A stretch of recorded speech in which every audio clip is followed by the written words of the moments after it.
In this update video, I pick on a number of issues that I've recently covered, including the Wuhan lab leak question, China's approach to climate change, the EU's controversial green food plan, and the fate of Lebanon. This is the discussion update video for October 2021. Once a month I pick up on what's being said about issues that I've covered in detail in the past here, along with any new developments that may have taken place. Starting with the lab leak hypothesis, a quick recap on recent events. You'll remember that there had been a lot of heat about whether or not the US National Institute of Health had funded gain-of-function research with bat coronaviruses with the Wuhan Institute of Virology. Such research is outlawed for federal funding, but a leaked proposal that went from EcoHealth Alliance to DARPA sought funding for work that looked remarkably like gain of function. The proposal explained a technicality on which it would not constitute gain of function, but DARPA disagreed, and it was one of the reasons why that proposal was rejected. Since then, people reasonably asked, did that exact proposal then get repurposed and funded elsewhere?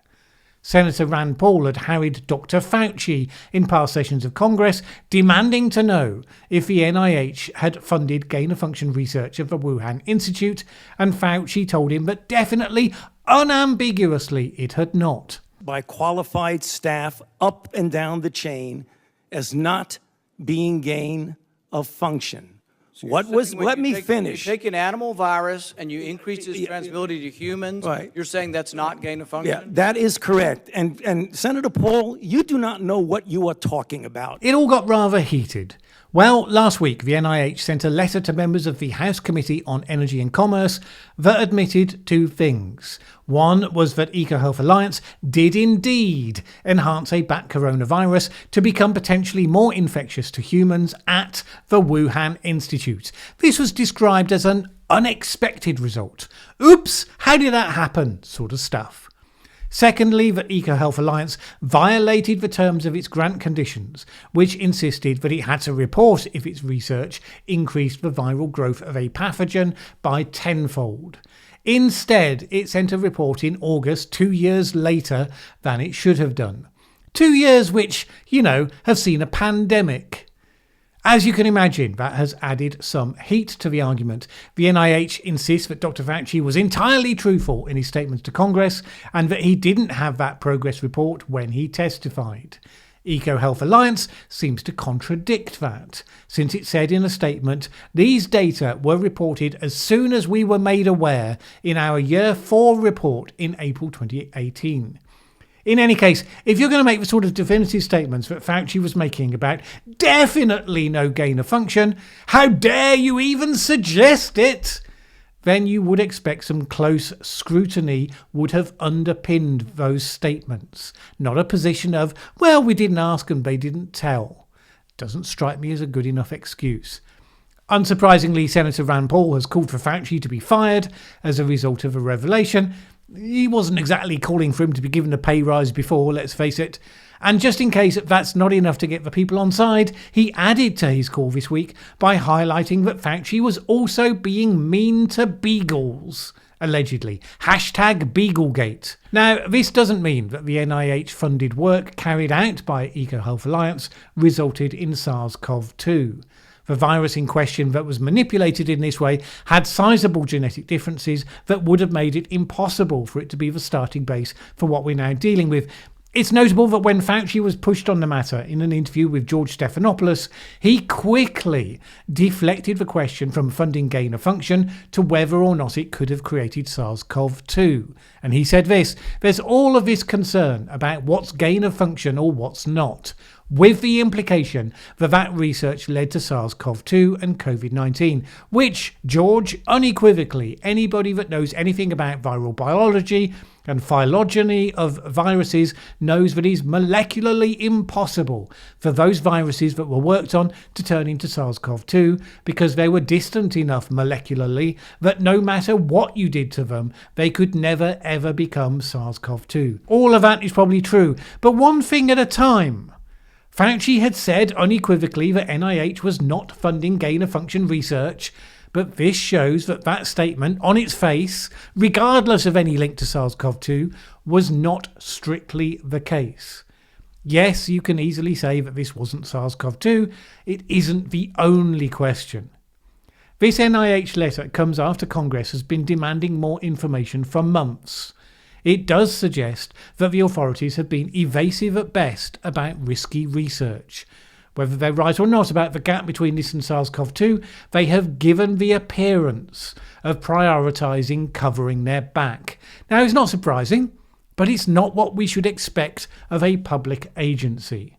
Stanford microbiologist David Relman was quoted by ABC News summarising it like this: "It's just another chapter in a sad tale of inadequate oversight, disregard for risk, and insensitivity to the importance of transparency. Given all of the sensitivity about this work, it's difficult to understand why NIH and EcoHealth have still not explained a number of irregularities with reporting on this grant."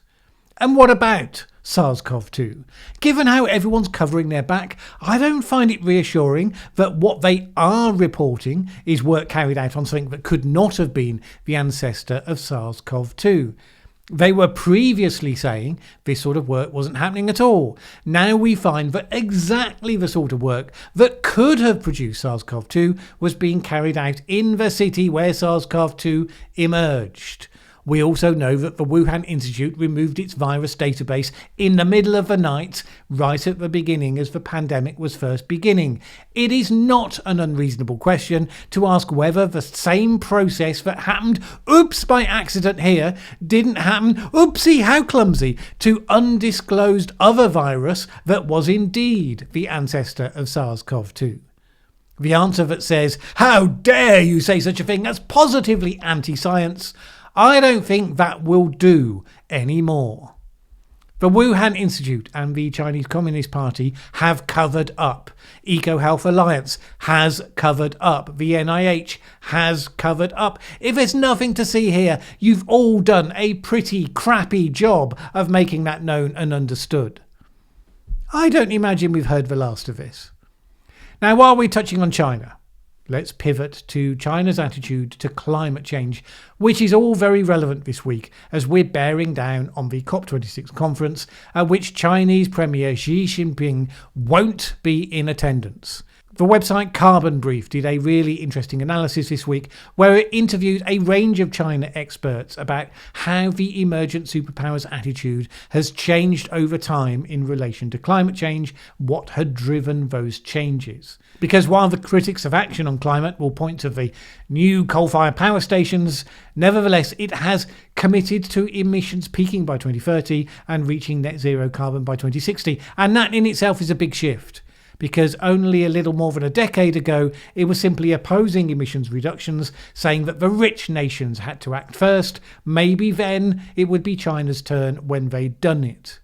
That doesn't cut it anymore, because even if you look at all the historical emissions, not just the current ones, China is now the second biggest contributor. Carbon Brief identified 9 moments, some of them apparently trivial, all of them representing a step on the journey over the last 2 decades.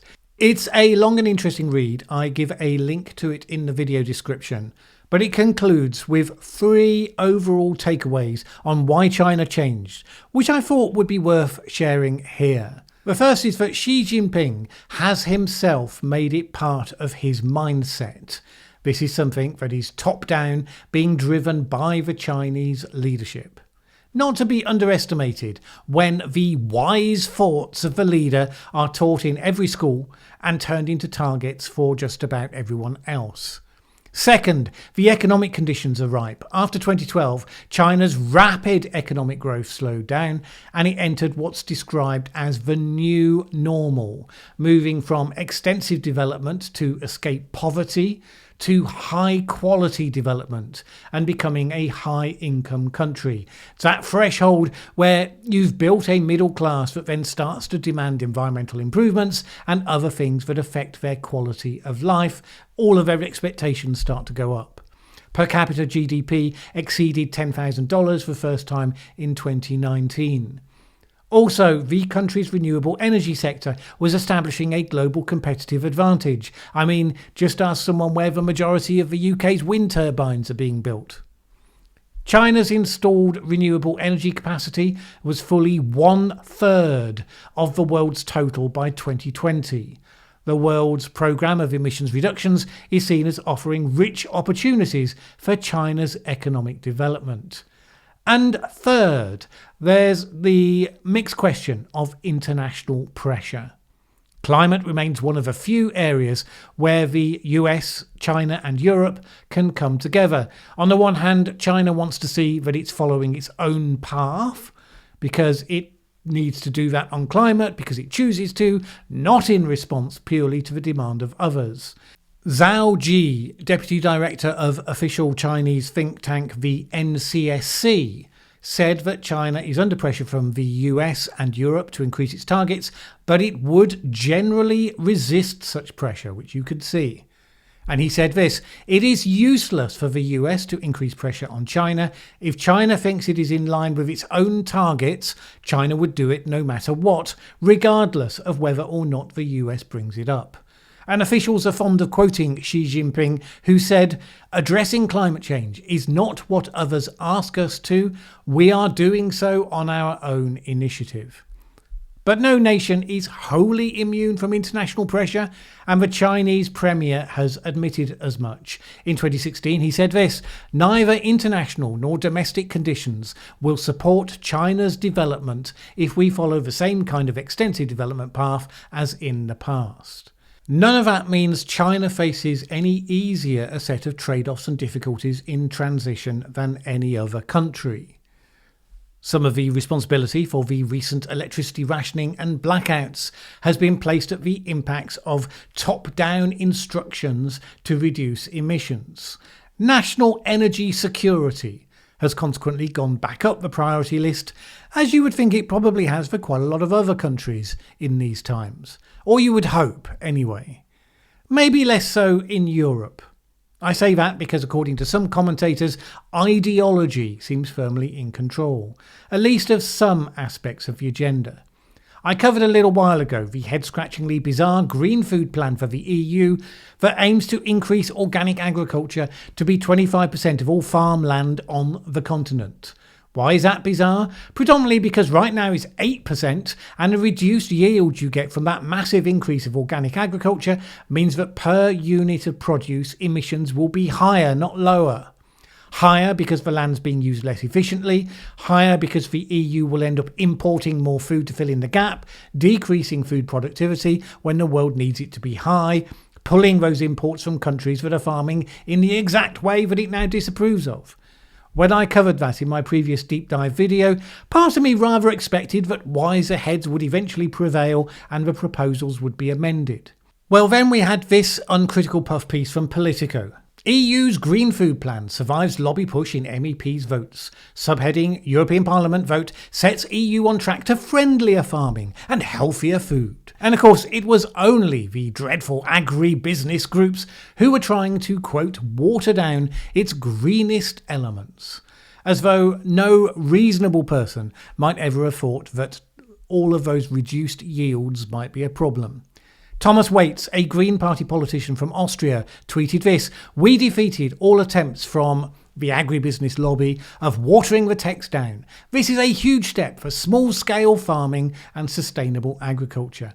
See, this is the gulf between romantic environmentalism and the data of food production. In a world of 9 billion people, there are some aspects of food production that become more efficient, not just economically, when driven to scale.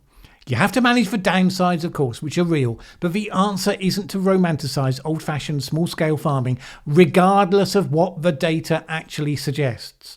Now, I went through the details of that data in the deep dive video, but it's not as though the European Commission doesn't know it.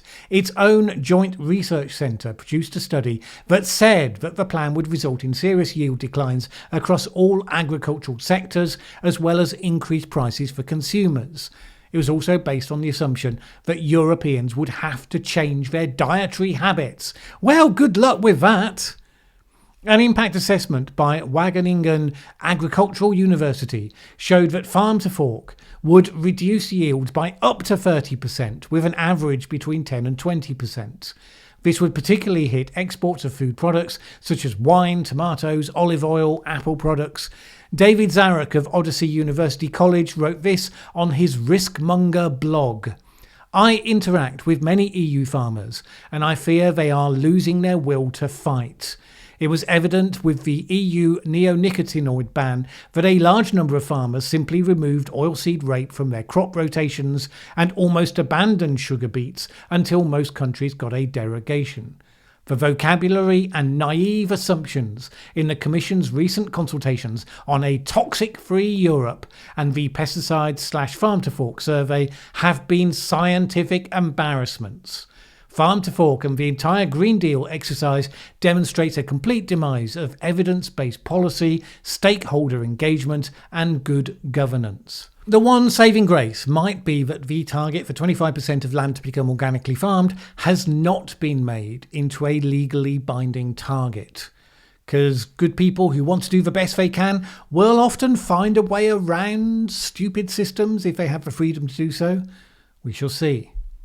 Alright, the final story I want to pick up about is Lebanon. This is an old one, but it got interesting. As you may know, I did a couple of deep dive videos in the immediate aftermath of the horrific explosion in Beirut, where I tried to trace the evidence for how this huge pile of ammonium nitrate got to a hangar in Beirut port, and what evidence there was for all of the other, sometimes quite wild speculations.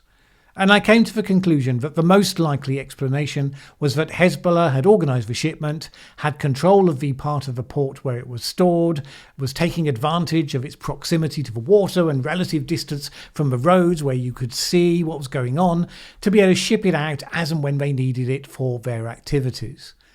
There was no evidence of other armaments there, in spite of speculation. There was no evidence of Israel involvement in the explosion, just an accident created by casual incompetence over something that should never have been stored there in the first place. Since then, Lebanon has been through the most desperate times.